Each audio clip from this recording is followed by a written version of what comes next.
දැන් අපිට අපි අපි කවදා හරි දවසක අපි ඉපදෙනවනේ. ඒ ඔව්. ඉපදිච්ච දවසේ ඉඳලාම අපිට මේ අපිට ඕන විදිහට ජීවත් වෙන්න විදිහක් හම්බෙන්නේ නැහැ අපිට. ඔව්. අපිට මේ නිතරම අපිව ෆීඩ් කරනවා. අපිට මේ විදිහට යන්න ඕන කියලා ඒගොල්ලෝ අපිව මේ ෆ්‍රේම් එකක දාලා තමයි මේ ලෝකෙට එන ඕන කෙනෙකුට ඒ ෆ්‍රේම් එකකින් තමයි මේ ලෝකෙ බලන්න ඉඩ තියෙන්නේ. ඔව්. ඒ කියන්නේ ඒගොල්ලෝගේ දෙමව්පියෝ, වැඩිහිටියෝ, ගුරුවරු ඒගොල්ලෝ නිතරම අ මෙන්න මේකයි ලෝකේ යන්න ඕන ගමන. මේකයි මේ මිනිස්සෙක් කරන්න ඕන කියලා අපිට මඟ පෙන්වීමක් කරලා තියෙනවා. හ්ම්. අපිට දැන් ඇඳුම් අඳින්න කියලා තියෙන්නේ කවුද? දෙමව්පියෝනේ. දෙමව්පියෝ කියලා තියෙන අපේ වැඩිහිටියෝ අපිට කලින් ජීවත් වෙච්ච මිනිස්සු අපිව යම්කිසි ෆ්‍රේම් එකකට දාලා තියෙනවා. ඔව්. අපේ මුතුන් මිත්තෝ. එතකොට අපි මේ ඒගොල්ලොන්ට අනුව තමයි මේක රතු පාට, මේක කහ පාට, මේක කොළ පාට කියලා මේ ලැන්ග්වේජ් එකේ ඉඳලා සියලු දේවල් අපිට ෆීඩ් කරලා තමයි අපි ඉගෙන ගන්න. අපි මුකුත් දැනගෙන නෙවෙයි ලෝකෙට එන්නේ. එතකොට ඔව්. එහෙමද. හැබැයි ඒක මේ අසාධාරණ දෙයක් නෙවෙයි. ඒක සාමාන්‍ය දෙයක් ලෝකෙ.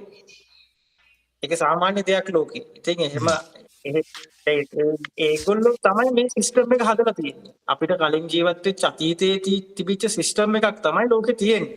හ්ම්. එතකොට ඒ සිස්ටම් එක ටික ඩෙවලොප් වෙවි අලුත් ඩෙවලොප් වෙනවා කියලා කියන්නත් බෑ ඒකට. ඒකට අලුතෙන් අංග එකතු වෙවි යන දෙයක් තමයි සිස්ටම් එකේ තියෙන්නේ. ඉතින් අපිට වැඩිහිටියෝ ඒ දාලා තියෙන සිස්ටම් එක ඒක ඇතුලේ තියෙනවා දේශපාලනය තියෙනවා. ඒක ඇතුලේ ආර්ට් තියෙනවා. ඒක ඇතුලේ සියලුම දේවල් තියෙන. ඒක ඇතුලේ අපිට ජීවිතේ ලැබෙන. සංස්කෘතිය කියන්නේ දැන් අපි ඉස්කෝලේ යන්න කියලා එකක් ඉපදිලා නැහැ නේද? ඉස්කෝලේ යන්න ඉපදිලා නැහැ නේද? ඔව්. එඩියුකේෂන් ඒ සිස්ටම් එක සම්පූර්ණයෙන්ම හදලා තියෙන්නේ. මේ ලෝකෙට ඒ සිස්ටම් එකට සිස්ටමැටිකලි මිනිස්සෙක්ව මේ කොහොමද ඉන්වෝල්ව් කරන්න කියන පදනම තමයි එඩියුකේෂන් එක හදලා තියෙන්නේ. හ්ම්. එතකොට ඒගොල්ලොන්ට මේ දැන් කෙනෙක් ඒ සිස්ටම් එකට ඉන්වෝල්ව් වුණාට පස්සේ ඉගෙනගෙන ඒ දේවල් කරගෙන ඒ සිස්ටම් එකට අපිව ඉන්වෝල්ව් වුණාට පස්සේ අපිට සාමාන්‍යයෙන් අපේ චින්තනය අපිට අමතක වෙනවා. අපි ජීවත් වෙන්නේ යුත්තේ මොකක් වෙනුවෙන්ද? අපි මේ කරන්නේ හරි දෙයක්ද? අපි මේ කරන්නේ වැරදි දෙයක්ද? මේ මොන මගුලකද මේ කියන දේවල් අපි කරනවා නේද? ඊට පස්සේ මිනිස්සෙක් එයා ඉගෙනගෙන ඊට පස්සේ හයි එඩියුකේෂන් කරනවා නම් හයි එඩියුකේෂන් කරනවා නම් එහෙම කරලා නැත්තම් මොන හරි ස්කිල් එකක් පුරුදු කරගෙන එයා ජොබ් එකක් කරලා සල්ලි හම්බ කරලා කසාද බැඳලා ළමයි හදලා අවසානයේ ළමයිනුත් බලලා එයා අවසානයේ මැරෙනවා. ඒක තමයි සාමාන්‍ය කෙනෙකුගේ රටා. වයසට ගිහිල්ලා මැරෙන සාමාන්‍ය රෙගියුලර් ටයිප් එකේ කෙනෙක් එහෙමයි. හැබැයි ඔය අතරමඟදී සමහර වෙලාවට දැන් ඔයාගේ යාළුවා ඔයා වගේ අයට හිතන මේ මොකද්ද මේ කරන්නේ? මේ හරි දේද කරන්නේ? වැරදි දේද කරන්නේ? මොකද්ද මේ ජීවිතය කියලා හිතෙනවා. එතකොට ඒගොල්ලෝ සිස්ටම් එකේ ඇතුලේ තමයි ඒක හිතන කොටත් ඉන්නේ. හ්ම්. දැන් මට අපේ අම්මලා බල කරා O level පාස් වෙන්න. O level පාස් වුණාට පස්සේ ෆුල් ෆන් එකක් ඇති. අපිට හිතෙන්නේ එහෙමයි. ඔය O level පාස් වුණාට පස්සේ ෆුල් ෆ්‍රී එකේ ඉන්න පුළුවන්. ඔක්කොම ප්‍රශ්න ඉවරයි වගේ එකක් තමයි අපිට O level කරනකොට තිබුණේ. ඊට පස්සේ කිව්වා O level අවසන් වුණාම කිව්වා දැන් ඕකට සතුටු වෙවි ඉඳලා හරියට දැන් A level තියෙනවා. එහෙම කියනවනේ. ඔව්. ඇඩ්වාන්ස් ලෙවල් කරාට පස්සේ ඊට පස්සේ මොකද තියෙන්නේ? හයි එඩියුකේෂන් තියෙනවා. හැමදාම අපිව මේ සිස්ටම් එකේ විදිහ තමයි සතුට කියන දේ, නිදහස කියන දේ ඉස්සරහට දාන්නේ. අනාගතේ තමයි ඒක නිතරම ෆියුචර් එකේ තමයි ඒක තියෙන්නේ. කැරට් එකක් වගේ. ඔව්. අන්න හරි. ඒ අපිට අපිව රන් කරන්න පුළුවන් එකක් මොකක් හරි අපි ඉස්සරහින් තියලා පෙන්නලා තියෙනවා. දැන් ඩිලාන් කොල්ලෙක් විදියට ඔයාට විතරක් නෙමෙයි 100 කෙනෙකුට වයසක 100 කෙනෙකුට උනත් තියෙනවා ඇහුවොත් කවදා හරි දවසක ගොඩ යන්න ඕන කියලා කතාව. එයාගේ තියෙන ෆැන්ටසි එකක්.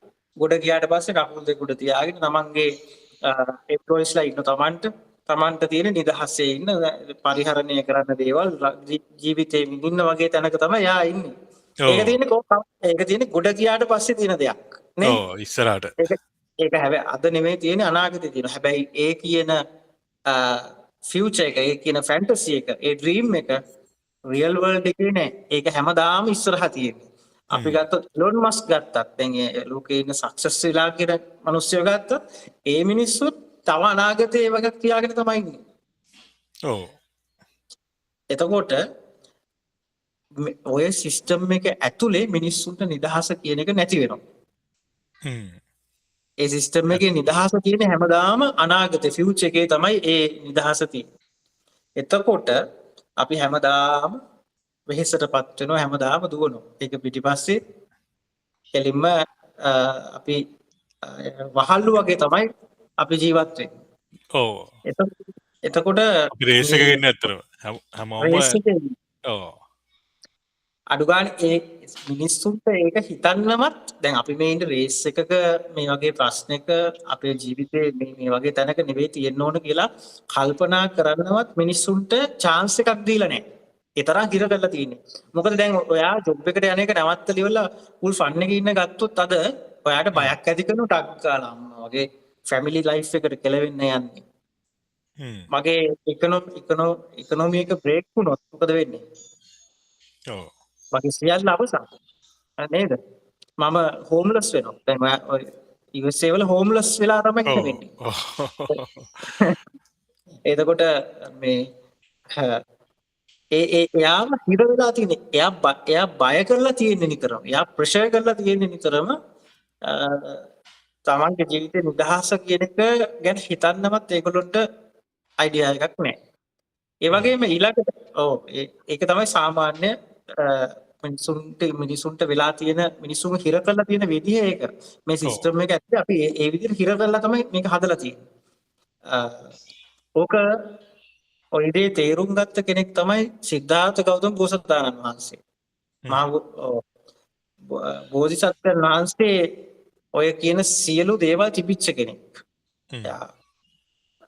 යා ප්‍රින්ස් කෙනෙක් නේ. ඔව්.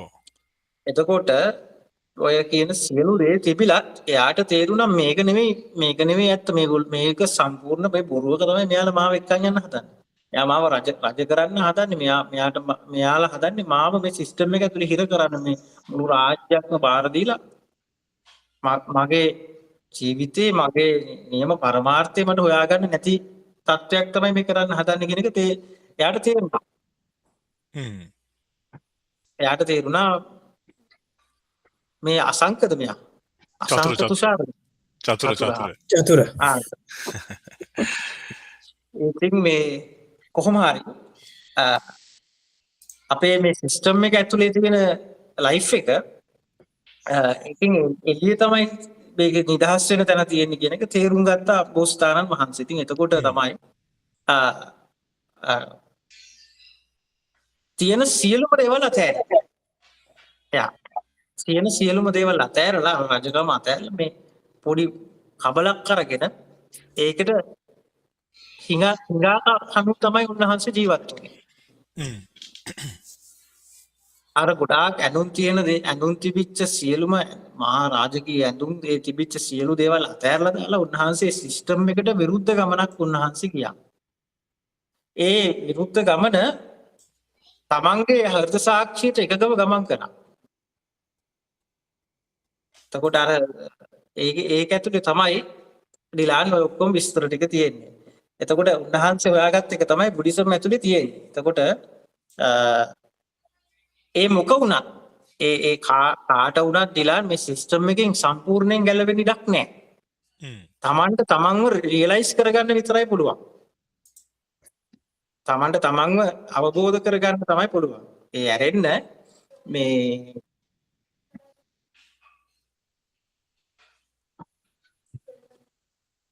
තමන්ට තමන්ව අවබෝධ කරගන්න තමයි එතනින් එහාට දෙයක් නෙවෙයි තියෙන්නේ. මොකද සිස්ටම් එක කඩලා ජීවත් වෙන්න අවශ්‍යත් නැහැ. අපි මේ ඉන්නේ බොරුවක් ඇතුලේ කියලා දැනගෙන මේ වගේ සිස්ටම් එකක් ඇතුලේ කියලා දැනගෙන සිස්ටම් එකෙන් වෙන් වෙන්නෙත් නැතුව සිස්ටම් එක ඇතුලේ ඉන්න ක්‍රමයක් තමයි මේ බුද්දිසම් කියලා කියන්නේ. එතකොට දැන් ඔයගොල්ලන්ට ජීවිතේ පරමාර්ථයනේ මිනිස්සු හොයන්නේ මොකටද මේ ජීවත් වෙන්නේ ඇයි කියලා නේද? මොකක්ද මේකේ අන්තිමට මොකක්ද ඇයි අපි ජීවත් වෙන්නේ ඇත්තටම ජීවත් වෙන්නේ මොකක්ද කියලා තමයි ජීවත් වෙන්නේ ඇත්තටම ඒක ඒක දැන් මම කියන එකට මොගොල්ලෝ මේ අත උස්සන්න ඕනේ නැහැ. මම දකින විදිහට ජීවිතේ මිනිසුන්ට විඳින්න ජීවිතේ සතුටු වෙන්න තමයි මිනිස්සෙක් ජීවත් වෙන්නේ. ඒ වගේම ඇත්තටම ගත්තොත් ජීවිතේ එහෙම අර්ථයක් නැහැ, පරමාර්ථයක් නැහැ ජීවිතේ. අපිට මොකටද මේ ජීවිතේ හම්බෙලා තියෙන්නේ කියන එක හොයන්න අපිට අයිතියක් නැහැ. ඒ නිසා ඇත්තටම එහෙම එක හම්බ වෙන්නෙත් නැහැ එහෙම එකක් කිව්වට. පරමාර්ථයක් නෑ. කවුද ඒක කියන්නේ? කොතනද ඒක තියෙන්නේ? ඒක අපිට අපි විසින් හොයාගන්න විතරයි පුළුවන්. මම හිතන ජීවත් වෙන්නේ විඳින්න කියලා කියන්නේ සතුටින් ජීවත් වෙන්න. ජීවිතේ තියෙන්නේ හෘද සාක්ෂියට එකඟව ජීවත් වෙන්න. දැන් මං ඔයාගේ මොන හරි දෙයක් හොරගම් කළොත් ඒ හොරකම් කළොත් මම හාමුදුරු කෙනෙක් විදිහට හොරකම් කරොත් ඒක කවුරුත් ඒක දන්නෙත් නෑ, දැක්කෙත් නෑ, හිතන්නෙත් නෑ මම හොරකම් කරයි. ඔව් මම දැන් අපි වගේ හෙඩ්සෙට් එක මම හොරකම් කරනවා. ඒ හොරකම් කරන එක මම ගෙනහල්ලා මට ඒක සතුටින් මෙහෙම දාගන්න බෑ. මම එක්සැම්පල් එකක් කියන්නේ. එතකොට මගේ ඇතුලේ ඉන්න කෙනෙක් කියන මම වැඩිකාරයෙක් කියලා. එතකොට ඒ වැරදිකාරය කියන මගේ හෘද සාක්ෂිය එක්ක තමයි මම ජීවත් වෙන්න ඕන. එයා තමයි ජීවිතයේ තියෙන ප්‍රියෝ එක දන්න කෙනා. එයාගේ ළඟ තියෙනවා සතුට. එයාගේ ළඟ තමයි ජීවිතේ පරමාර්ථය තියෙන මට දැනෙන විදිහට මම කියන්නේ. එයාත් එක්ක ජීවත් වෙනවා කියලා කියන්නේ ඇත්තටම පුදුම පවර් එකක්, පුදුම එනර්ජි එකක් එයා දෙන්නේ. දැන් අපිට දෙන්නෙක් වැඩ කරන සාමාන්‍යයෙන් ජීවත් වෙන අර සිස්ටම් එකෙන් හදපු එක තියෙනවනේ. එයත් එක්ක ජීවත් වෙන යනකොට අර සිස්ටම් දැන් ඔයාලට මං කිව්ව අර ඔයාගේ ඉකොනොමි එක වැටේවි. ඔයාගේ ෆැමිලි ලයිෆ් එක අවුල් යාවි. ඔයාගේ දරුවට මේ ප්‍රශ්නේ වේවි. ඔයාගේ නෝනාගේ මේ ප්‍රශ්නේ වේවි. එහෙම කියලා කියන කෙනෙක් ඉන්නවනේ. ඔව්. අපේ නිදහස හොයනකොට අන්න ඒක කරන්න නොදී තියාගන්න කෙනෙක් ඉන්නවා. එයා තමයි ඔය සිස්ටම් එකෙන් හැදිච්ච එක්කෙනා. සිස්ටම් එකෙන් හැදිච්ච එක්කෙනා අපේ හෘද සාක්ෂිය වහලා දානවා.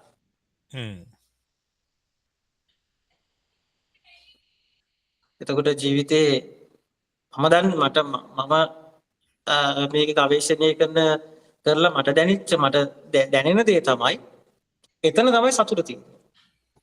එතන තමයි එකගෝ ජීවත් වෙන්නේ. ඔව්. එයාව අවදි කරගන්න. එයා සියලු දේ පිළිබඳව කියලා දෙනවා. සියලු දේවල් ගැන කියලා දෙනවා. එයා පියෝ නම් එයා අපිත් එක්ක කතා කරනවා නම් එයා ඔක්කොම කියලා දෙනවා. එයා පර්ෆෙක්ට් ටීචර් කෙනෙක්. මගේ තියෙන හෘද සාක්ෂිය නෙවෙයි ඔයාගේ තියෙන හෘද සාක්ෂිය. ඒක තමයි අහන්න ගියා හමුදුට. දැන් ඒ කියන්නේ ඒක අත්දැකීම් එක්ක ඒක අපි කොහොමද ඉගෙන ගත්ත දේවල් එක්ක නේද ඒ හෘද සාක්ෂිය හැදෙන්නේ කියන එක.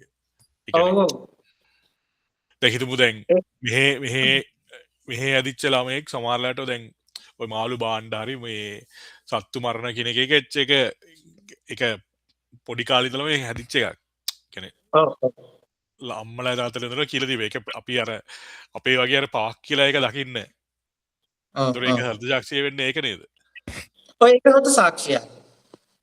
යා දැන් අපි දත් කතා කරේ ඔක් ගැන අපි ගත්තොත් මොකක් හරි ගෝත්‍රික දරුවෙක්ට උගන්වන්නේ එයා සවයි වෙන්න නම් හාවෙක් මරන්නනේ. අවශ්‍ය එයා ජීවත් වෙන්න නම් කැලේ ජීවත් වෙන්න සවයි වෙන්න ඕන නම් එයාට හරි සතෙක් මරාගෙන ඒ සතාගේ මස් කන එක ඒක එයාට ගැටලුවක් නෑ. ඔව්. හැබැයි දවසක යාගේ හෘද සාක්ෂියට කිව්වොත් උඹ කරන්නේ වැරදි වැඩක් කියලා කවදා හරි දවසක කතා කළොත් අන්න එදා ඉදලා ප්‍රශ්නයක් වෙනවා. ඒක හෘද සාක්ෂියත් එක්ක තියෙන කතාවක්.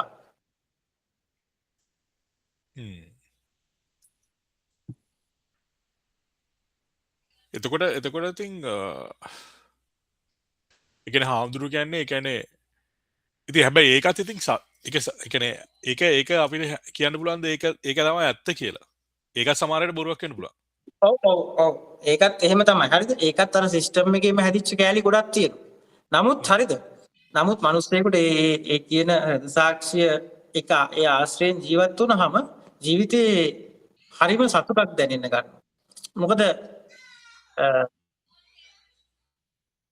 මොකද පිටිපස්ස බලලා වොරි වෙන්න දෙයක් නැහැ.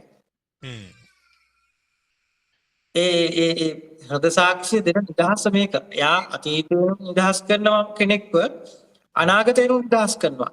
හෘද සාක්ෂිය ජීවත් වෙන මිනිස්සෙක් ගොඩ ගහගෙන එකතු කරගෙන ගේම් ගහන්න හිතාගෙන ඒ වගේ එකක් කරන්නේ එයා. එයාට ඒක කරන්න පුළුවන්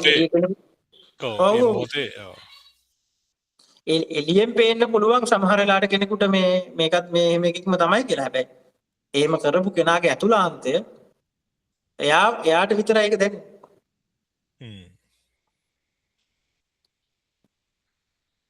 ඉතින් ජීවිතේ ඇත්තටම පරමාර්ථය කියලා දෙයක් හොයාගන්න බෑ, කියන්න පුළුවන්, පෙන්වන්න පුළුවන් දෙයක් නෑ. නමුත් මම කිව්වේ මට දැනෙන දේ කිව්වේ ඇත්තටම මිනිස්සෙක ජීවිතේ වෙන්න ඕන සතුටනේ නේද? ඒ සතුටේම පාර්ට් එකක් තමයි දුකත්. ඔන්න එතන තවත් ප්‍රශ්නයක් තියෙනවා හොඳේ. ඒ හෘද සාක්ෂිය අවදි වෙච්ච කෙනාට දුකක් ආවොත් වේදනාවක් ආවොත් ඒක බාර ගන්න හෘද සාක්ෂිය හරිම සතුටින් ඒක සැදී පැහැදී ඉන්නවා. දැන් අපි හිතමු මම මිනිස්සුන්ට හාල් බෙදනවා මගේ තියෙන සල්ලි වලින් මේ දුප්පත් මිනිස්සුන්ට කියලා හිතන්නකෝ. එතකොට දැන් හාල් බෙදලා ඉවර වෙලා මම ආවට පස්සේ මට මිනිස්සු නින්දා අපහාස කරනවා.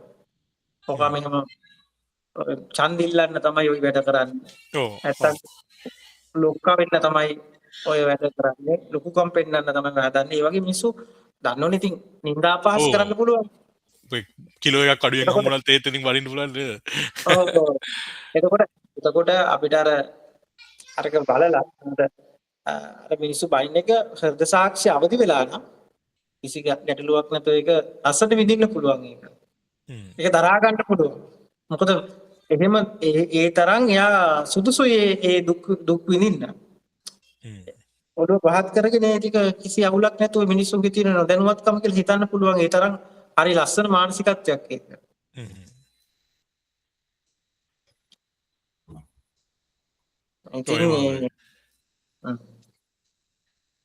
එතකොට තව මොනවද අපි කතා කරපු ප්‍රශ්න වලින් චතුර මොනාරි තියෙනවද?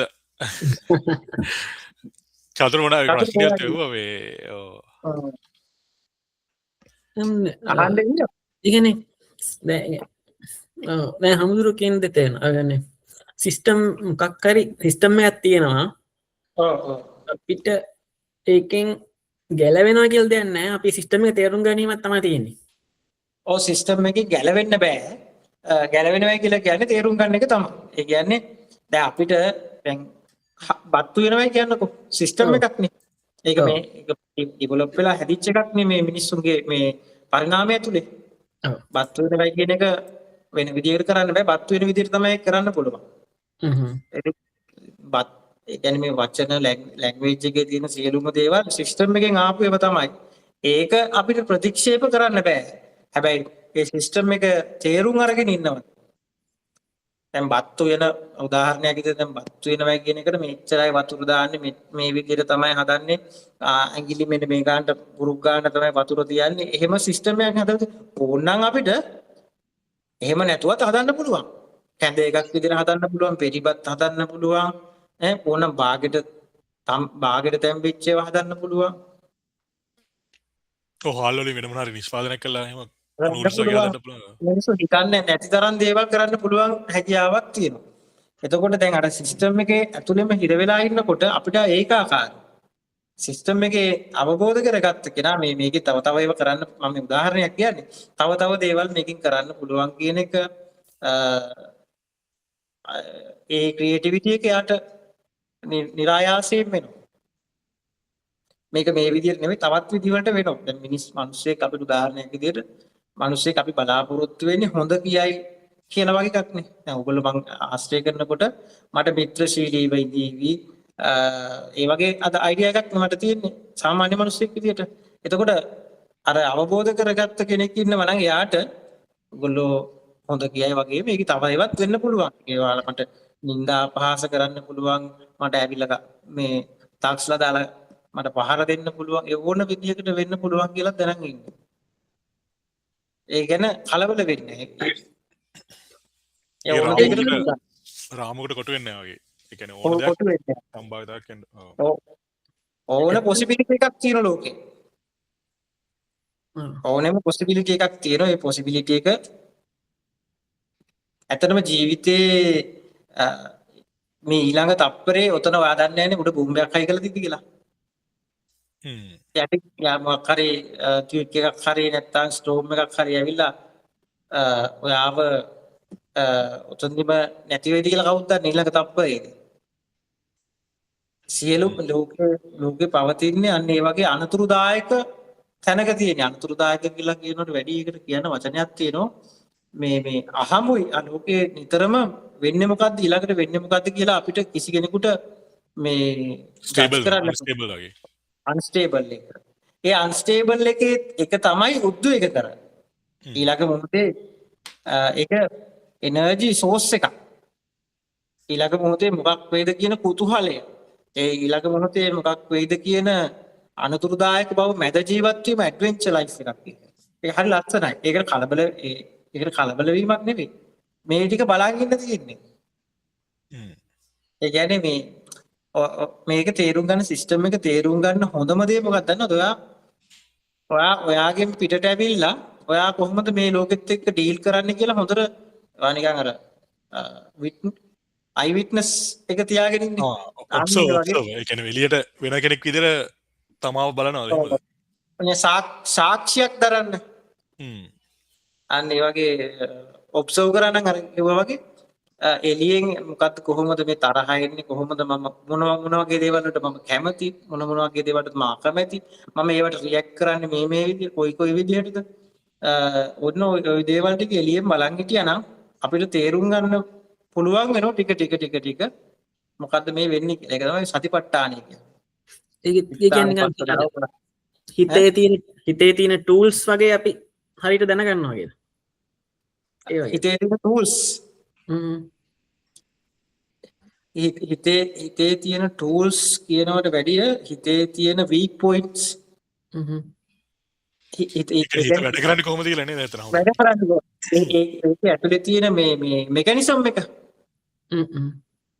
දැන් මොනවට හරි අපි හිතමු මේ කොෆි අපි හිතමු ස්මෝක් කරනවා කියලා.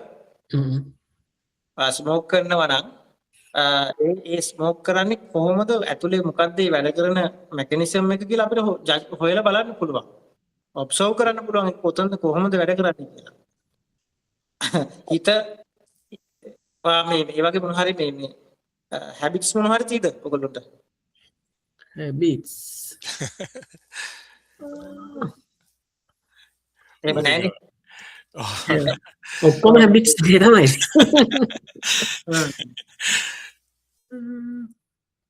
නෑ එහෙම එකක් තියෙනවා නම් හරිද? දැන් ඒ හිත මාර විදියට කල්ල කිරිලා මොකක් හරි එකක් අපිට නොලැබුණාම හරි වේගයක් අරගෙන යා පෙන්නනවා හින අමාරු ගතියක් පෙන්නනවා. දැන් ඔයගොල්ලන්ට සාමාන්‍ය ජීවිතේදීත් මොන හරි දුකක් වේදනාවක් දැනනම හරි නිකන් අමාරු ගතියක් පෙන්නලා මොන හරි තරහක් වේදනාවක් මොන හරි આવුත් ඒක පිටිපස්සේ අන්න ඒ වගේ අරගෙන පෙන්නනවා හිත කැමති නෑ ඒක කඩන්න. හරිද? අපි හිතමු මේ ඔයාට කවුරු හරි කෙනෙක් බැනලා නින්දා කළා කියලා. ඔයගොල්ලෝ ඔෆිස් එකේ වැඩ කරනකොට කවුරු හරි කේලම් කියලා ඔයගොල්ලෝම පල්ලෙහාට දාලා කතා කරලා මොන හරි අපි හිතමු එහෙම සිදුවීමක් වුණා කියලා. ඒ වගේ සිදුවීමක් වුණාම ඔයාගේ හිත මු තමයි මට මෙහෙම කරේ මු කන්න ඕන මු තරහක් වේගයක් එනවනේ. ඇත්තටම ඒක දිහා ඔබ්සර්ව් කරලා බැලුවොත් එහෙම වෙන්න දෙයක් නෑ. ඌ ඒක කියලා මමත්වේ හින්දා නේද එහෙම නිකන් එන්නේ හැමදුන්නේ. ඔව් මමත්වයේ කියලා කිව්වේ අපිට අපේ ඇතුලේ හැදිච්ච සිස්ටම් එක.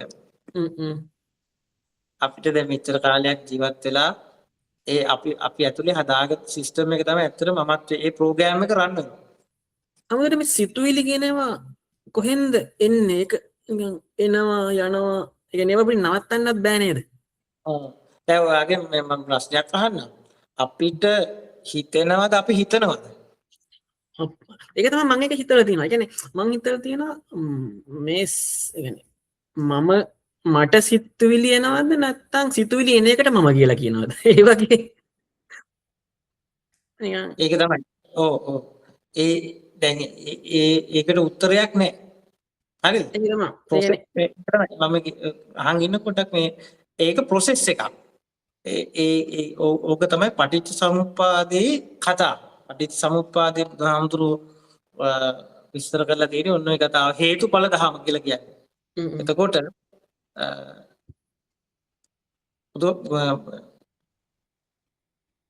පටිච්චසමුප්පාදේ පටන් ගන්නෙ අවිජ්ජා පත්‍ය සංඛාර. ඒකෙන් තමයි පටිච්චසමුප්පාදේ පටන් ගන්න. අවිජ්ජාව කියලා කියන්නේ අපේ තියෙන මෝඩකම මේ මුළු ලෝකෙම අපිට පේන මුළු ලෝකෙම මෝඩකමේ ප්‍රතිඵලයක්. ඔව්. ඒ කියන්නේ දැන් ඇත්තටම නොපවතින යමක් පවතිනවා කියලා හිතන එකක් තමයි මෙතන වෙලා තියෙන කියන එක තමයි ඔය අවිද්‍යාවට උඩ තියෙන එක පැහැදිලි කරන්න බෑ. අවිද්‍යාවෙන් පටන් ගන්න එකයි. මේ සියල්ලම මෝඩකම ඇතුලේ තියෙන දේවල්. හරිද? අපි මොකක් හරි මේ දේ මෙහෙමයි කියලා අපි හිතන එකම මෝඩකම. ඒ කියන්නේ මේ මොකක් හරි අපි හිතමු අපි ඉර දකින විදිය අපි මේකට ඉර කියලා කිව්වොත් එහෙම ඒක ඇත්තටම මෝඩකම. එහෙම මෝඩකම. ඒ කියන්නේ දැන් ඔයගොල්ලෝ නිදහස කියලා එකක් හොයනවා කියමුකෝ. නිදහස කියලා එකක්. ඔව්. එතකොට නිදහස කියන වචනේ ඇතුළේම ඔයගොල්ලෝ කොටු වෙලා ඉවරයි. නිදහස නැති වෙලා ඉවරයි. තේරුණා කියන එක. ඒ කියන්නේ දැන් සතුට කියලා එකක් ගමුකෝ. සතුට කියන එක ඇතුළේම ඔයගොල්ලෝ කොටු වෙලා ඉවරයි. ටක් ගාලා.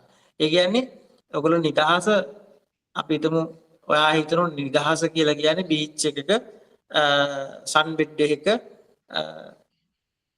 සන්සෙට් එක බලන එක තමයි නිදහස කියලා හිතනවා. හරිද? ඔයාට ඒකට අවස්ථාවක් නැති වෙනවයි කියලා දැන් ඔයාට බිසි වෙලා ඔයාට එහෙම අවුරුදු දෙකකින්වත් සන්සෙට් එක බලන්න ඒ විදිහට ඔයා කැමති විදිහට අවස්ථාවක් ලැබෙන්නේ නැහැ. හරිද? එතකොට ඔයාගේ නිදහසට මොකද්ද වෙන්නේ? නිදහස නැති වෙනවනේ.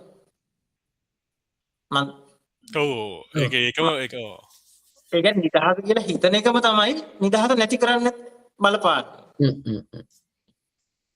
දැන් එහෙම දෙයක් නැහැ අත්‍තරම. එහෙමද ආමුදුර කියන්නේ? ඒ කියන්නේ එහෙම දෙයක් නැහැ අත්‍තරම. එහෙම එකක් නැහැ. නිදහස තියෙනවා ඒ කියන එක නෙවෙයි නිදහස.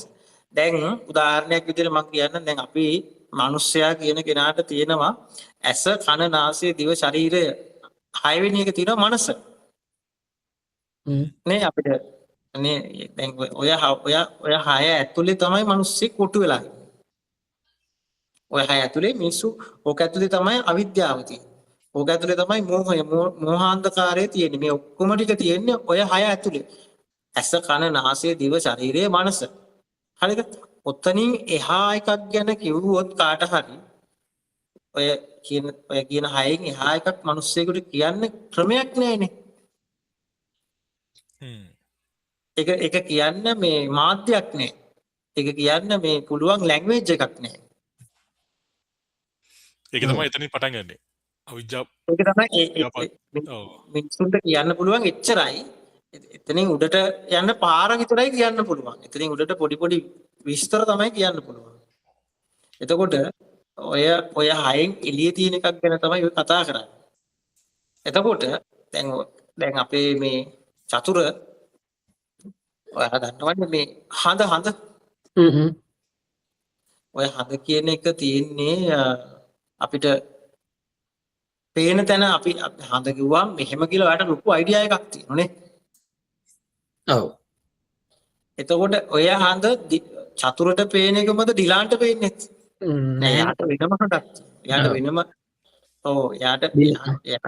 යාට වෙනම එකක් තියෙනවා යාගේ ලෝකේ. එතකොට උතන්ට අපි නීල් ආම්ස්ට්‍රෝන්ව ගෙනාවොත් එයාගේ හඳ ඒක ඊටත් වඩා වෙනස් එකක්. ඒකත් වැඩි වෙනස්. නාසායිගේ වැඩ කරන ඔක ගැන පරීක්ෂණ කරන කෙනෙකුට ගෙනාවොත් එයාට තවත් වෙනස් එකක් තියෙනවා. තේරුණාද? දැන් හඳ හරිනම් අපිට හිතන මේ අපිට පේන එකම තමයි අරුඩක් පේන ඇත්තේ කියලා. හැබැයි 1000ක් ගත්තොත් ලක්ෂයක් ගත්තොත් ඒ පේන එක එකිනෙකාට වෙනස්. නිකන් මුදුනේ දැන් ඩිලාන්ට පේන හඳ හෙට ඇහුවොත් දිලාන්ට පේන හන්ද අද පේන හන්දලත් වඩා වෙනස් වෙන්න පුළුවන් නේ. ඔව් ඒක ඒක එතනටත් අපි යමු හිමීට. ඒක ඩෙවලොප් වෙන එකක් ඒ තියෙන එක. හරිද? එතකොට දැන් අපිට දැන් 100ක් 1000ක් ගත්තොත් පේන හඳ වෙනස්. ඒ කියන්නේ ඔයාලට ඒක ප්‍රයිවට් නේ. ප්‍රයිවට් නේ ඒ හඳ. ඔව්. එතකොට ඒ ප්‍රයිවට් හඳ තමන්ට වෙච්ච තමන්ගේ ප්‍රෝග්‍රෑම් එක ඇතුලේ තමන්ගේ මමත්වය ඇතුලේ ගොඩ නැගිච්ච තමන්ගේ සිස්ටම් එකේ තියෙන හඳ තමයි පේන්නේ. අපි හිතනවා මේ අපිට පේන එකම තමයි ඇත්ත, අපිට පේන එකම තමයි හරි. එතකොට ඔහොම බැලුවාම ඔයගොල්ලෝ ගොඩාක් අතරින් ඇත්ත හඳ මොකක්ද එතකොට? කාගේ හඳද ඇත්තම හරිම හඳ මොකක්ද? ඇත්ත හඳක් නෑ. එතකොට අර පේන එක පේන එක ඒක ඉතින් හඳ කියලා නම දාලා තින්නේ අපිමනේ. කාර්යය. ඔයාගේ ඇහැට කනට නාසයට ඉවල ශරීරයට මනසට දැනෙන එක. එහෙමනේ ඔක තියෙන්නේ. අපිට ඒක මේ එකක් තියෙනවා අපිට ඒක නැහැ කියන්න බෑ හොඳේ. ඒක තියේ කියන්නත් බෑ නැහැ කියන්නත් බෑ. ඔව්. ඒක ඔයාට තියේ කියන්නත් බෑ නැහැ කියන්නත් බෑ. ඔයාට පුළුවන් ඒක තවත් හඳුනාගත්තේ නැති දෙයක්. ඔයාට ඔබ්සර්ව් කරන්න තියෙන දෙයක්. ඒ කියන්නේ මම එහෙම මේ බලහත්කාරී හිතන්න කියනෝ නෙවෙයි. මේ ලෝකෙ දිහා බලන්න ඕන අන්න ඒ විදිහට. ඒක තමයි ඒ කියන්නේ අන්න එතන තමයි ඔය කියන කී එක තියෙන්නේ. එකපාරට අපේ මෙමරිය ලොස්සුනොත් ඒ කියන්නේ ඉතින් මගේ නියන් ඔල්ුවේ තියෙන ඩේට ඔක්කොම ටික නැති කරලා දැම්මොත් මට එතන ඒක එක පාට දැක්කහම හොඳක් කියල දෙයක් පේන්නේ නැහැ නේද එතකොට? දැන් අලුත උපන්න පොඩි එකෙකුට අලුත උපන්න පොඩි එකෙක් ගන්නකො ප්‍රෝග්‍රෑම් වෙලා නැහැ නේ. අන්න හොඳ උදාහරණයක් නේ. එලියක් කියන්න බෑ. පාටක් කියන්න බෑ.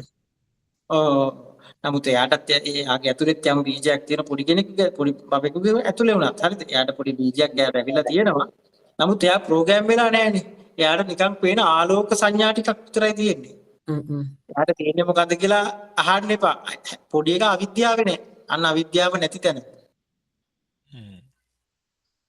නිකන් උදාහරණයක් විදිහට අපිට නිකන් හිතන්න පුළුවන් තැනක් කිව්වේ. ඒක මට සම්පූර්ණයෙන් මෙහෙමයි කියලා කියන්න බෑ. එතකොට යුනිවර්ස් කියලා අපි හදාගෙන තියෙනවනේ එකක්. සම්පූර්ණ අපිට මේකේ ලයිට් ඉයර්ස් ගොඩාක් ඈත කතාවක් අපි හිතාගෙන ඉන්නවනේ. ඒ හිතාගෙන ඉන්න එක සම්පූර්ණයෙන්ම තමන් මත ඩිපෙන්ඩ් වෙන තමන්ගේ ඊගෝ එක, තමන්ගේ ප්‍රෝග්‍රෑම් එක, තමන්ගේ මමත්වයේ ඇතුලේ තියෙන දෙයක්. ඒ ප්‍රයිවට් ඉතින් අඩු ගානේ අපිට ජීවිතේ පුළුවන් නම් අපි මේ ප්‍රයිවට් ස්පේස් එකක් නේ තියෙන්නේ මේ ප්‍රයිවට් ස්පේස් එක ඇතුලේ එන්ජොයි කරන්න පුළුවන් නම් ඒකත් වටිනවා සතුටින් ඉන්න. දැන් ඕක දැනගත්ත කෙනෙක් කිසි දෙයක් නිසා තරහ අරගන්නෙවත් කිසි දෙයක් නිසා දුක් වෙන්නෙවත් ඒ ඔක්කොම වුණත් ඒක ඇතුලේ මොකුත් නැහැ කියලා දන්න. මේ ප්‍රෝග්‍රෑම් එක ඇතුලේ තියෙන තව සිදුවීම් දාමයක් විදිහට ඒක බලලා එන්ජොයි කරන්න පුළුවන් ඒක විඳින්න පුළුවන් කෙනෙක් බවට පත් වෙනවා. ඒක මහා ලොකු මේ එළියෙන් බලලා කිසි කෙනෙකුට කියන්න පුළුවන් දෙයක් නෙවෙයි. සාමාන්‍ය දෙයක්. එයාගේ නොලෙජ් එක වැඩි. එයා මොනවා හරි සබ්ජෙක්ට් එකක් කරනවා නම් ඒක හොඳටම ඉස්සරහටම යන්න පුළුවන් මොකද හරි ෆ්‍රී. එතර හමුදුරට ඔය අපි දැන් මේ බුද්ධාගම කියන්නේ අල්ල ගන්නවා කියන්නේ ඕකත් එතරත් ඕක ඒකම තියන්නේ. කියන්නේ අපි දැන් හද කියලා දෙයක් අපි අර කියන්නේ අපිට සාපේක්ෂව අපි හිතනවා කියන්නේ අපි ඒකට ඇලෙනවා කියන වගේද එහෙමද? දැන් මෙහෙමයි දැන් බුදුදහම අනුව මූලිකව අපි යනකොට යම් අල්ල ගන්න අතහරිනේව තියෙනවා. හැබැයි ඇත්තටම අල්ල ගන්න දෙයක් නැහැ කියන එක තමයි අපිට මේකේ තේරුම් ගන්න තියෙන්නේ. අල්ල ගන්න දෙයක්. ඔව්. අපි අල්ලගත්තොත් වෙන ගොම්නේ. ඔව්. ඒක දැන් බලන්න මිනිස්සු යුද්ධ කරන්නේ මතයක් ප්‍රූව් කරගන්නනේ. මිනිස්සු ලෝකේ මේ හැම දෙයක්ම මේ රන් වෙන්නේ යම්කිසි මතයක් මත. යම්කිසි අයිඩියොලොජි එකක් උඩ තමයි මේ ඔක්කොම හදලා තියෙන්නේ. රුපියල් 1000ක වටිනාකම මෙච්චරයි. රුපියල් 1000කට ගන්න පුළුවන් බඩු මෙච්චරයි. ඒ රුපියල් 1000 ඩොලර් එකකට මාරු කරනම ඩොලර් මෙච්චරයි කියලා හදාගත්ත වැලියු පද්ධතියක් තමයි මේ වේරියබල්ස් ටිකක් තියෙන්නේ. එතකොට ඒ වේරියබල්ස් දන්න කෙනා يعني හඳ ගැන කිව්වොත් හඳ කියන්නේ මෙහෙම අපිට හිතන්න ඕන දෙයක් නෙවෙයි.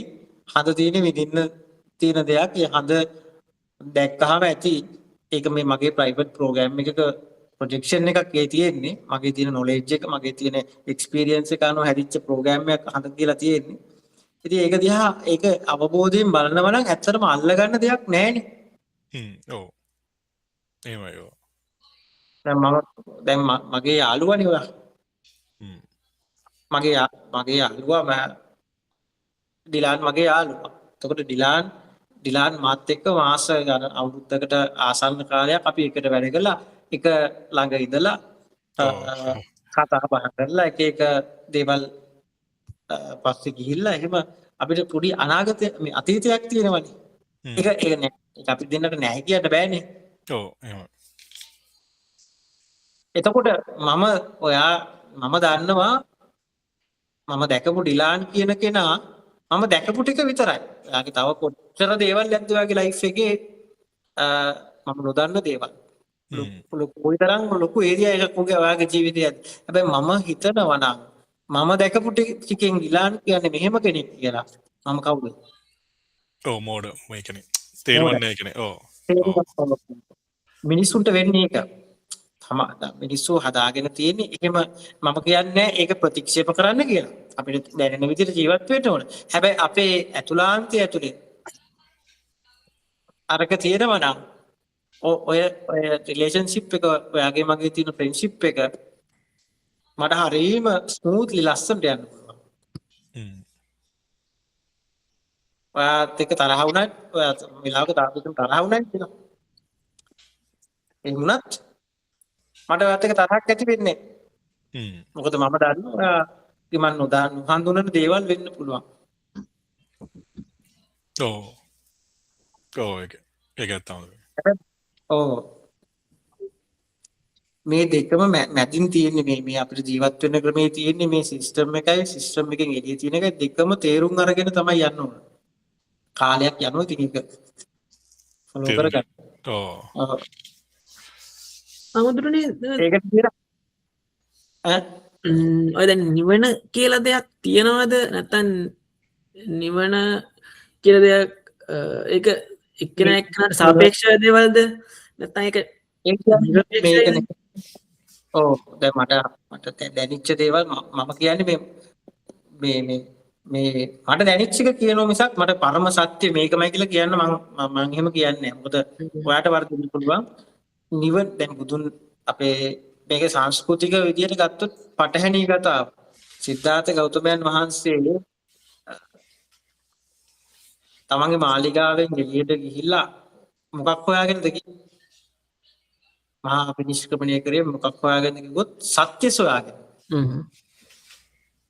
පරම සත්‍ය මේ ලෝකේ මොකක් හරි ඇත්තක් තියෙනවා ඒක හොයාගෙන තමයි උන්වහන්සේ මහා විනිශ්චයණය කළේ. ඒ වගේම පස්සේ තමයි ওই නිවන කියන වචනය උතන්ට එකතු වුනේ. උතන්ට එකතු වුනේ නිවන කියන එක පස්සේ.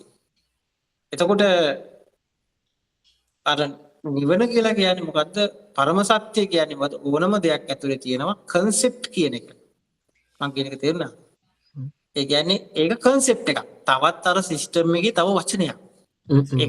ඒකට අපි එකතු කරගත්ත value එකක් තියෙනවා. හරිද මම කියන එක? අපි දීපු මේ වැලියු එක. ඒ කියන්නේ නිවන තමයි හොඳම තැනක් වගේ.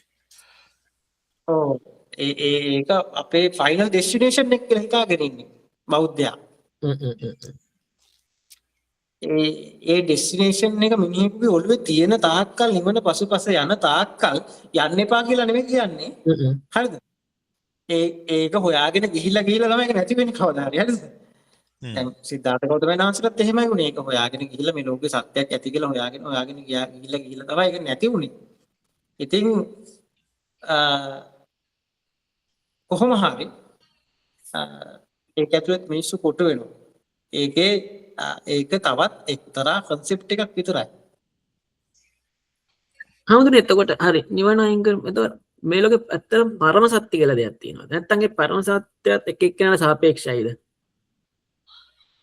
ඒ කියන්නේ දැන් මම ඔයාට උකට උත්තරයක් දෙනවා නම් වැරදි. මොකද දන්නවද? ඔව් හෝ නෑ හෝ කියලා කියන්න දැන් ඒ කියන්නේ දැන් ඔයාට මම මුලින්ම කිව්වනේ අර මේ ලැන්ග්වේජ් එකක් නැති එක.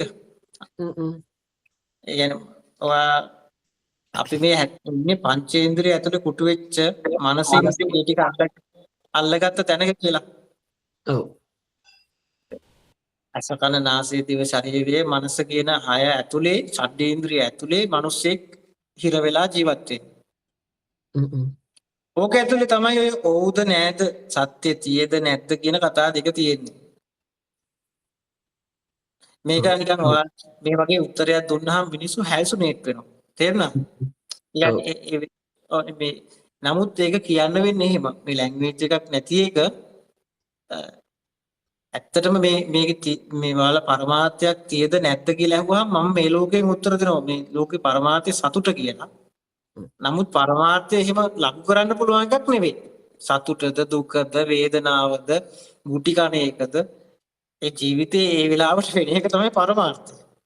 මොකද ඒක එහෙම කියන්න බැරි නිසා කියනවා මම වචනයක් හදන්නේ සතුට කියලා. ඒ වගේ කියපු එකක් තමයි ওই නිවන කියන්නේ. එතකොට පරම සත්‍ය කියලා ඇහුවොත් කෙනෙක් ඒත් කියන්න වෙන්නේ එහෙම එකක්. ඉතින් දැන් ඔයා දන්නවනේ මේ මානව ඉතිහාසයේම ගත්තහම මරණයෙන් එහා පැත්ත.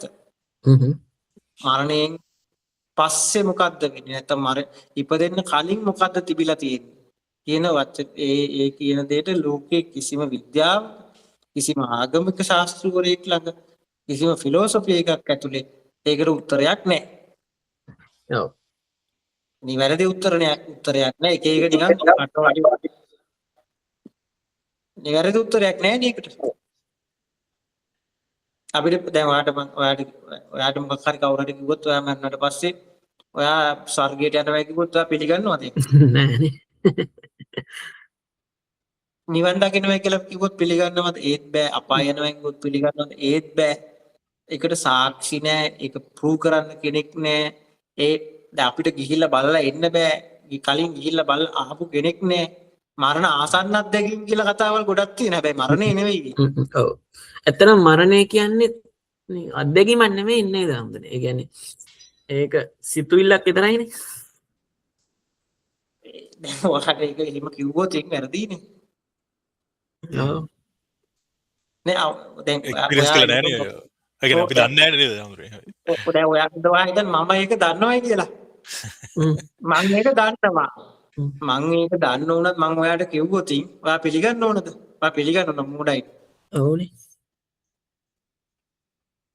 ඒක කියන්නේ මට කියන්න පුළුවන් ජීවිතය කියලා කියන්නේ සුපිරි එක්ස්පීරියන්ස් එකක්. ඔය ටික හම්දුර කිව්වත් දැන් ඒක නෙමෙයි නං. ආයිද ඒක නෙමෙයි කියලා කියන්නත් බෑනේ. අපි නිකන් මේ සාකච්ඡා කරන විතරයි මේ කිසි දෙයක් අපි ගන්න තරකයි. එහෙම ගත්තොත් ඒක වැරදි. මේක අපිට පොඩි මේක තේරුම් ගන්න පොඩි පොඩි ටූල් එකක් වෙන්න පුළුවන්. අන්න ඒක. ඒ ටූල් එක තියෙනවා. ඒ ටූල් එකක් එහෙම ටූල් එකක් තියෙන බව පිළිගන්නවා. ඒ ධර්මයේ කියන්නේ ටූල් එකක්. ටූල් එකක්. ඔය ගත්තාම ඒ තියෙන හොඳම ටූල් එක තමයි මම කිව්වේ ඔබ්සර්වේෂන් එක. ඒ කියන්නේ නිකන් සාක්ෂිකාරයෙක් මේ වෙන්නේ මොකද්ද? දැන් ඔයාලට තරහ ගිහපු අවස්ථාවක අවංකවම මෙන්න මේ හෘද සාක්ෂි කියන කෙනාට අවංකවම කල්පනා කරලා බලන්න. ඔකට තරහ ගියේ මොකද? ගෑණි තේග හැදුවේ නැහැ. ඒ ළමයා කීකරුන්නේ නැහැ කියන දේ ඇහුවේ නැහැ කීර්ති ගියා. මං හිතන විදිහට මේ ඔක්කොම වෙන්න ඕන කියලා මං හිතන් ඉන්නේ. අන්න ඒ වගේ ඇතුළේ ගවේෂණය කරාම හරිද? අපි නිතරම ওই දුක් වෙන වේදනාව වෙන ලොකුම හේතුව තමයි මිනිස්සු මොකක් හරි මේ එයා බලාපොරොත්තු වෙමින් ඉන්නේ. මොකක් හරි හෝප් එකක් තියෙන එක පිටිපස්සේ. එයා හිතන විදිහට ඒක වෙන්න ඕනේ. දැන් දරුවා හැමතිස්සෙම කීකරුව ඉන්න ඕනේ. මං කියන විදිහට මේ දරුවෝ පවතින්න ඕන. මං හිතන විදිහට තියෙන්න ඕන. ජොබ් එකේ මගේ යාළුවෝ ඒ ඔක්කොම මං හිතන ෆෝමැට් එකෙන් යන්න ඕන කියලා තමයි අපි හිතන්නේ. ඒක හොඳට බලන්න ඔන්න මට කියන්න ඔයගොල්ලෝ දුකක් වේදනාවක් කේන්තියක් වෛරයක් මොකක් හරි දැනෙච්ච එකක් කියන්න මම ඒක පිටිපස්සේ තියෙන බලාපොරොත්තුව පෙන්වන්න ඕනෙක. ඔව්. ඇත්තම.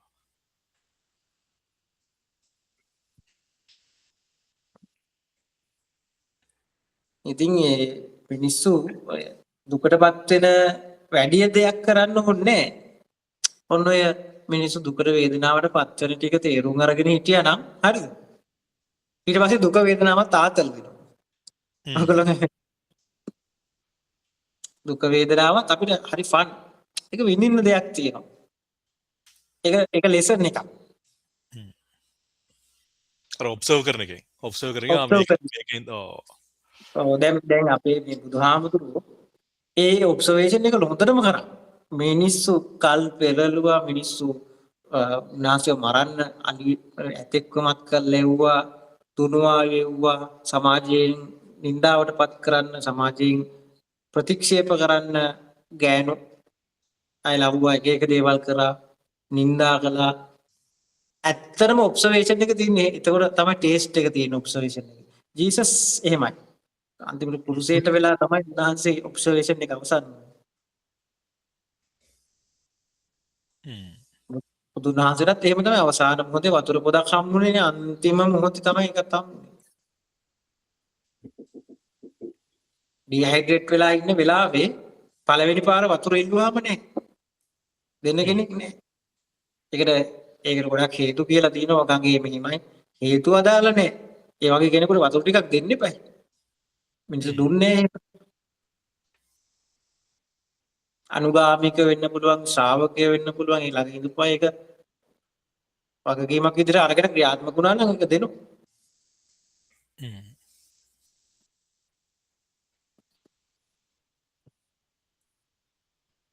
ගිහි කෙනෙක් දැන් හාමුදුරුවෝ ගිහි නෙමෙයිනේ අපි දැන් ගිහිනේ යමුනේ. එතකොට ඔබ්සර්ව් කරන එක හාමුදුරුවන්ට පහසුයිද අපිට වඩා? පහසුයි. ඇත්තටම පහසුයි. ඒක ප්ලස් පොයින්ට් එකක් නේ. ප්ලස් පොයින්ට් එකක් කියන්නේ දැන් මේකේ අර ඒක තමයි මේක ප්ලස් පොයින්ට් එකක් වගේ මයිනස් පොයින්ට් එකක් වෙන්නත් පුළුවන් කෙනෙකුට. අපි මේ දැන් ඇත්තටම අවංකවම එහෙම ඒ වගේ ඔය ඔබ්සර්වේෂන් එකට කැමති කෙනෙකුට මේක ප්ලස් පොයින්ට් එකක්. ඒ මොකද මේක හදලා තියෙන්නේ දැන් මම මේ පන්සලක මෙහෙම ඉන්නවනේ. ඔව්. දායකයන්ගේ වටේට යම් කිසි ක්‍රමවේදයක් හදාගෙන මේ මම ඒක ඇතුලේ ඉන්නවා. ඇත්තටම මම දායකයොමත් නෙමෙයි මගේ හිත තියෙන්නේ මගේ අර කබලක් කරගෙන හිඟා ගන්න. මේක තියෙන්නේ මගේ මයින්ඩ් එක තියෙන්න ඕනේ එතන. ඒක මේකටවත් පොතු වෙන්නේ. ඒකනේ හාමුදුරුවෝ සමහරට දැන් ගොඩක් ලොකු වෙන හාමුදුරුවන්ට නිකන් ඔය වාහන පූජා කරනවා. එතකොට අර ඒකත් සිස්ටම් එකට දාන්න යනවා. හාමුදුරුවෝ ඉන්නවනේ මේ විදිහට කියලා. ඇවිල්ලා බණ දේශනා කරලා දැන් ඔයා කියන්නේ ඇත්තටම කිව්වොත් හාමුදුරුවන්ට ටිකක් අමාරුයි. දැන් මේ හදලා තියෙන සිස්ටම් එකෙන් මිදෙන හාමුදුරුවන්ට අමාරුයි. අර ඔබ්සර්ව් කරන කෙනෙකුට තමයි ඒක පුළුවන්. මිනිස්සු ඔයා දන්නවා දැන් මිනිස්සු තම මෙතන මේ මොනවා හරි වැඩක් කරන්න පටන් ගත්තාම දැන් ඔයා හිතන්න මම මේ පිටිපස්සේ තියෙන টয়ලට් එක ගාව අපේ හාමුදුරු කෙනෙකුගේ සෝහනක් හදලා. හරිද ඒක කැතයි එතන ඉඩ අහුරලා හරි පොඩි පන්සලක් මං ඉන්න තැන. ඉතින් මම කැඩුවා ඒක. හරිද? හාමුදුරුවෝ ඒ වගේ වැඩ කරනවද? හරි හාමුදුරුවෝ ඇයි ඒක දායක සභාවට කිව්වේ නැත්තේ? ඇයි ඒක මෙහෙම ඒ වගේ ඇඟිල්ල දික් කරන් එනවා. හරිද? එතකොට දැන් මම වේගෙන් ඇවිද්දොත් හාමුදුරුවෝ වේගෙන් ඇවිදිනවද? හරිද? අපිට ඕන විදිහට ඉන්න නැහැ. හරිද? ඒක ඔබ්සර්වේෂන් එකට හරි වටිනවා. ඒ මොකද දැන් මගේ හිත රිදෙනව වැඩිනේ. ඔවුන් කියන විදිහට මං ඉන්න ඕන. කියලා එකක් එනෝනේ. අර මිනිස්සු සමාජය හදපු සිස්ටම් එකට ඕන විදිහට මං ඉන්න ඕන. එතකොට මගේ හිත රිදෙනවා. ඔබ්සර්ව් කරනවා නම් මම දැනගන්නවා ඒක මට මේ මගේ තියෙන ඇතුලේ තියෙන කතාවක් තමයි මේ එළියට එන්නේ. මම ඒගොල්ලොන්ට එකඟ වෙනවද මම ඒගොල්ලොන්ට එකඟ වෙන්න ඕනේ නැද්ද? එකඟ වෙන්නේ නැහැ. මොකද මගේ හදවත කියන්නේ මම වේගෙන් ඇවිද්දයි කියලා මට වැරද්දක් වෙනවා. දැන් මේකේ මිනිස්සෙක් ඉන්නවා අපි හිතමු අපේ දායකයෙක් ඉන්නවා කියලා හිතන්නකෝ මේ මිනිස්සයා මේ පන්සලට උදව් කරන්නේ මොකක් හරි ලොකු පිටිපස්සේ යන ලොකු මැච් එකක්. මට ඩොනේෂන් ගෙනහල්ලා දෙනවා. ඩොනේෂන් වලින් බර ගාණක් මිනිහා අරගෙන මට ගෙනහල්ලා දෙනවා පොඩි ගාණක් කියලා හිතන්නකෝ. මොනවා හරි පන්සලේ වැඩක් කරනවා කියලා. ඔව්. මං සාමුද්‍රෝ වගේ දේවල් දැනගෙන කතා කරන්නේ. මොකද අර ඉන්න දායකයන් නැති වෙයි අර හම්බෙන මුදල නැති වෙයි. තේරුණා කියන එක? ආමුදුරන්ගේ හෘද සාක්ෂරය එහෙමද? ඔව්. දැන් මම මිනිහෙකුට බනින්නේ නැහැ. මොකද මට අර මනුස්සයා නැති වෙන්න පුළුවන්. පහුගිය දවසක මේ මිනිස්සෙක් දාන ගෙනහල්ලා මට දානෙකට යන්න වෙලා අපේ මේ නායක හඳුරු කෙනෙක් වැඩ හිටියා. උන්වහන්සේට ෆිට් එක හැදිලා. මම කිව්වා බුද්ධ පූජාව කියන්න කතා කරන්න එපා උන්වහන්සේට. උන්වහන්සේ අසනීප වෙලා ඉන්නේ. මම යනවා මේ හදිසි දාන ගෙදරක් උන්වහන්සේ යන්න හිටියේ. දැන් මම යනවා ඒකට කියලා මේ මිනිස්සු දාන ගෙනහල්ලා තවන් හාමුදුරුවෝ කෙනෙක් නෑ උඩ. මම බොරු කියන්නේ කියලා උඩට ගිහිල්ලා හාමුදුරුවන්ට බැලලා හාමුදුරුවෝ ෆිට් එක හැදිලා. හාමුදුරුවන්ට කියලා බුද්ධ පූජාව තියාගෙන මේ මෙතන හරි ප්‍රශ්නයක් ඇති කරලා තියෙනවා. එතකොට ඒ ප්‍රශ්නේදී මම අර දායකයට බය වෙලා ඉන්නවා. එයා දාන දෙනෝනේ. බාංකුවක් මම කියන්න ඕන ඔය දාන අරන් යන්න. මම මේ දාන ගෙනාව නම් ඔය විදියට නෙමෙයි දාන දෙන්න. දාන දෙන්නම් ඒක දෙන විදියට දීපන්. ඔය විදියට හාමුදුරන්ට තක්ස්ථා දානේ පවස් පෙන්නන්න එපා අපිට. ආන්න ඒ පදනම හරි වටිනවා. මේ චීවරයේ තියෙන වටිනාකම ඒක. එම යටත් වෙලා එකක් නෙවෙයි ඒක. ඒකට මේ නම්බුකාර හිඟා කෑම. ඔයාද අර බුදුහාමුදුරු පිණ්ඩපාතේ වඩිනවලු. ඒ පිණ්ඩපාතේ වඩින්නේ අඩු කුලේ මිනිස්සු. තමන්ගේ තාත්තගේ මාලිගාව එතනම තමයි තියෙන්නේ. වටේ ඉන්න මිනිස්සු ඔක්කොම අඩු කුලේ අසෝචි අදින අය, කසල සෝදකයෝ ඒ වගේ අය. දැන් බුදුහාමුදුරු මේ පිණ්ඩපාතේ වඩිනව බලාගෙන ඉන්න සුද්ධෝදන රජතුමා උඩට වෙලා. දැන් අර මෙයා ශාක්‍ය වංශයේ කුමාරයෙක්නේ. දැන් මේක දැක්කම තරහ යනවා තාත්තට. තරහ ගිහලා කියනවා මේ ගිහිල්ලා කියනවා වහාම දැන් මේ අපේ වංශයේ මේ අපේ වංශේ කවුරුවත් මේ ওই වගේ අඩු කුලේ අසෝචි අදින කසල සෝදනය කරන මිනිස්සුන්ගේ වලල පිණ්ඩපාතේ හිඟාකකා පිණ්ඩපාතේ කියන දැන්නේ හිඟාකකා ගියේ නෑ. අන්න මාලිගාවේ කැම තියනවා ශාක්‍ය වංශේ නුනේ දැඩි ගන්න නැතුව ගිහිල්ලා වළඳලා යන්න. මහරජා ඔබේ වංශේ තමයි ශාක්‍ය වංශේ. ඒක කපල් ගා ගන්න. මම යන්නේ මගේ වංශේ. මං යන්නේ බුද්ධ වංශේ. අපේ බුදුවරු මෙහෙම තමයි පහළ වෙච්ච අය හැමෝම මෙහෙමයි කියලා උන්වහන්සේ යනවා. ඒක තමයි මේ සිස්ටම් එක. අරකට ප්‍රතිවිරුද්ධයි. ඉතින් ඒක හයියක් ලොකු. ඒක දැනගෙන ඉන්න එක. ඔව් එහෙම හමුදුනේ. ඒක හාමුදුරු ඒක දන්නේ නැහැ. ඒක ප්‍රැක්ටිස් කරලා නැහැ. ඒකයි වෙලා තියෙන්නේ. නැත්තම් මේ රට මෙතන නෙමෙයි තියෙන්නේ. යක්කාරේ හොයාගෙන සැපසේ ජීවත් වෙන්න නම් මේකට ඇවිල්ලා බලන්නේ වැඩක් නැහැ. ඔව් ඒකට. දැන් මේ පන්සල මට නැති වෙයි. දැන් මගේ නමට මේ පන්සල ලියලා තියෙනවා. හරිද? හිතන්නකො එහෙම. දැන් මේ මිනිස්සු ඔක්කොම එකතු වෙලා ඇවිල්ලා මම කරන වැඩකින් මේ පන්සල මට මාව මෙතනින් එලවන මිනිස්සු කට්ටියක් එනවා. තියාගන්න පන්සලකින් මට යන්න පුළුවන් වෙන්න ඕන. කිසි අවුලක් නැතුව. එහෙම යන්නේ නැහැ මිනිස්සුන්ට. ඒක නැති වෙයි කියන බය තියෙනවා. දැන් ඔයගලන්ටත් තියෙන එක. ගිහි ජීවිතේ අමාරුව තියෙන්නේ ඒකයි. හරිද? ගිහි ජීවිතේ ඔයාගෙන් යැපෙන ඔයාගෙන් ඩිපෙන්ඩ් වෙලා ඉන්නවනේ.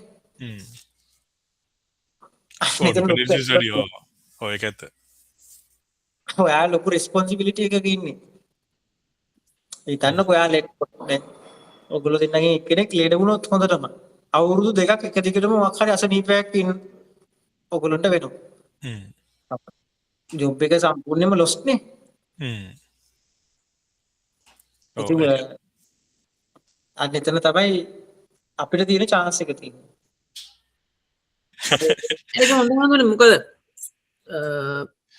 දැන් අර පොඩි කාලේ දැන් අපි දැන් පොඩි ළමයෙක් ගැන කතා කරේ පොඩි ළමයා නිකන් ඇත්තටම පොඩි කාට ඩේටා අඩුයිනේ ඩේටා ඩේටා ඉපදිච්ච ගමන් ඩේටා නැහැනේ. මේට නෑ ඔව් ඊට පස්සේ ඒවා ටික අපි යනවා දහම් පාසල් යනවා ඉස්කෝලේ යනවා ගිහලා ඊට පස්සේ ඔය පොත් කියවනවා එක එක කෙනාගේ බණ අහනවා ආමුදුරුවන්ගේ ඊට මොන මොන අහලා ඩේටා පුරවගෙන දැන් ඒවා ඇත්තටම දැන් අන්ලර්න් කරන එකක් තමයි තියෙන්නේ දැන් يعني ඩේටා වැඩි වුණාම ප්‍රශ්න මට හිතෙන්නේ ඔව් හරියට දැන් ඔයා කිව්වේ දැන් අපේ මේ AI එක AI ප්‍රෝග්‍රෑම් එකක් සාමාන්‍යයෙන් අලුතෙන් අප්ඩේට් වෙනවනේ.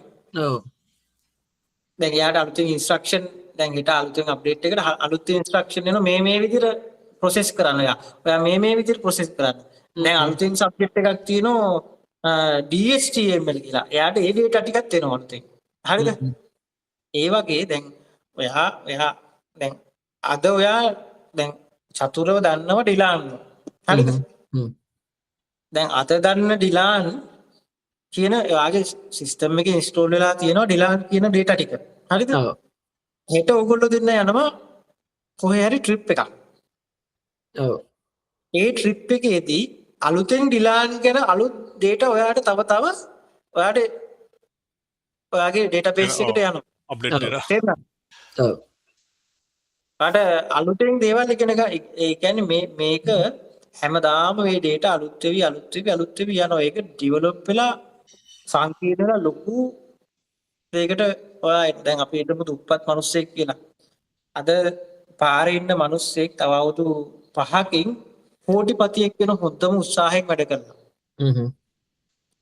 එයාට මේ උපියල ගැන දැන් තියෙන අවබෝධයට වැඩිය වෙනස් අවබෝධයක් නේ තව අවුරුදු 5කින් තියෙන්නේ.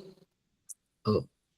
සල්ලි ගැන එච්චර ලොකු දෙයක් නෙවෙයි. නමුත් අද යාට තියෙන ඩේටා එක හරි පොඩි ඩේටා එකක් නේ. ඒක ඇතුලේ කොටු වෙලා දුක් විඳින්න කෙනෙක් අද ඉන්නේ. ඔව්. ඒ වගේම තව ඩේටා ටිකක් වැඩි වෙලා තව අවුරුදු 5කින් එයා අපි හිතමු ලොකු මේ සල්ලි තියෙන මිනිස්සෙක් වුණා කියලා මේ ලොකු පොහසතෙක් වුණා කියලා. එයාට අද තියෙන ඩේටා එකට වැඩිය වෙනස් ඩේටා එකක් තව අවුරුදු 5කින් තියෙනවා. ඔව්. එකම දේ පිළිබඳව එයාගේ ඩේටා වෙනස්, එයාගේ ප්‍රෝග්‍රෑම් එක වෙනස් තව අවුරුදු 5කින්. ඒක තව අවුරුදු 5කින් එයා අපිට තව අවුරුද්දකින් එයා සම්පූර්ණ බංකොලොත් උනායි කියලා. ඒක තමයි ජීවිතේ හැමදාම ඒ ඩේටා උඩ මිනිස්සු ජීවත් වෙනවා. ඩේටා ඇත්ත කියලා හිතාගෙන ඩේටා ඇතුලේ හිර වෙ ජීවත් වෙනවා. ඔබ්සර්වේෂන් කරන කෙනා ඒ ඩේටා දිහා ෆ්‍රී විදිහට බලන්නේ. ඒකට මේ ඉන්වෝල්ව් වෙන්න දෙයක් නෑ. ඒ කියන්නේ ඕගතරණ කියලා සූත්‍රයක් තියෙනවා. ඕගතරණ ඒ සූත්‍රයේ බුදුහාමුදුරුවෝ කියනවා මේ ඇවිල්ලා අහනවා මේ බුදුහාමුදුරුවෝගේ ප්‍රශ්නයක් අහනවා නිදුකානන් වහන්සේ කොහොමද මේ සංසාර ඕග මහා සංසාර ඕගේ තරණය කළේ? ඕගය කියලා කියන්නේ සැඩ පහන. ඔව්. එතකොට අපි හිතමු නිකන් සුනාමි රැල්ලක් වගේ කොහොමද තරණය කළේ? බුදුහාමුදුරුවෝ කියනවා පීනුවෙත් නෑ. වෙහෙස තරලා පීනුවෙත් නෑ. වෙහෙස නොගෙන කම්මැලිකමට හිටියෙත් නෑ. ඒ කියන්නේ පීනුවෙත් නෑ යට ගියෙත් නෑ. ඒකට තමයි කියන්නේ මධ්‍ය ප්‍රතිපදාව කියන්නේ. ඉතින් ඒක තමයි ඔබ්සර්වේෂන් කරන විදිය. ජීවිතය ඇත්තට මේක ඔබ්සර්වේෂන් එකක්. අපිට හරියට මොකද අපිට මේ හම්බෙලා තියෙන ටූල්ස් ටිකක් ලැබ් එකක් කියලා හිතන්නකෝ. මේකේ ටූල්ස් තියෙනවා මේ පරීක්ෂණ කරන්න.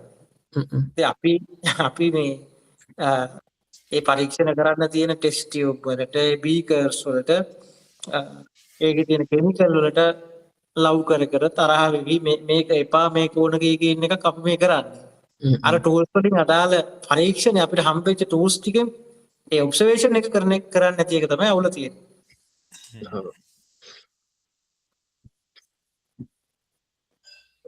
ඒ ටූල්ස් ටික දැක්කම ඉතින් අපිට දැක්කම පොර වෙලා යනෝනේ. ඔව්.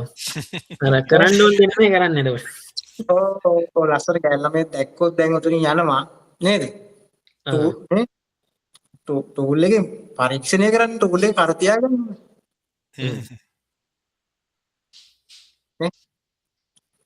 නේ අපිට දැන් හොඳ වාහන වලට කැමති මිනිස්සෙක් වාහන පස්සේනේ දුවන්නේ. එයා පිහිසටපත් වෙනවා. ආත්ම ගෞරවය, නම්බුව, ලොකුකම ඔය ඕන දෙයක් වෙන්න පුළුවන්. හරිද? ඒවට හිර වෙලා ඉන්න මිනිස්සු. ඇත්තටම මේ ආත්ම ගෞරවය කියලා එකක්වත් නැහැ. නම්බුව කියලා එකක් නැහැ. නෝන්ඩි වෙනවා කියලා එකකුත් නැහැ.